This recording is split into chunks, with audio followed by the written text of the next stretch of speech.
Tervist! Alustame museaali minekutega. Kuna meil muuseumikogudele ligipääs on praegusel ajal keeruline, siis vaatame me muuseumide andmebaasi MuIS, mis on igaühele kodus kättesaadav. Ja seal võib kõiksuguse vanavaraga tutvuda.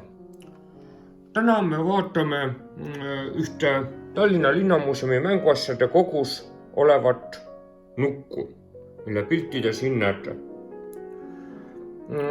Tegemist on 1920-ndatest, 30-ndatest aastatest pärit nukuga ja ma pean natuke siit vaatama täpsemalt, mis oli Pariisi nukumuuseumi direktori määratluse kohaselt on tegu tüüpilise 1920-ndate, 30-ndate aastate Hollandis valmistatud salongi nukuga, mis tavaliselt siis õmmeldi millele siis need rõivad on selga õmmeldud, mida te seal näete.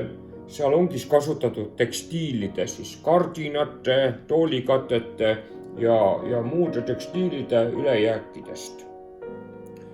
Ilmselt oli siis tegemist rohkem sellise kaunistuse eesmärgil tehtud nukuga, millega võib-olla mängida ei tohtinudki.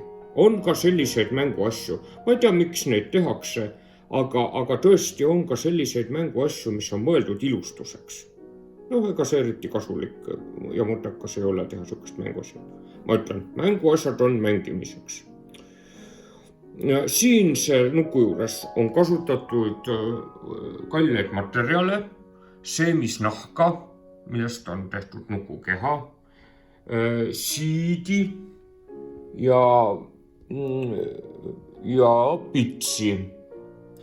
Nii et tegemist on olnud, kui need materjalid on olnud kasutuses ka seal salongis, kuhu ta tehtud on, siis see on olnud üsnagi luksuslik salong. No teie üle võib tekkida küsimus, mis asi on salong. Salong on selline mõnusa ajaveetmise koht. Näiteks sööte ära, tahate kohvi natuke juua, nagu mina siin praegult. Tahate kohvi natuke juua, tahate kohvi natuke juua, lähete istute salongi, joote seal kohvi. Salongis ei tehta mitte midagi asjalikku.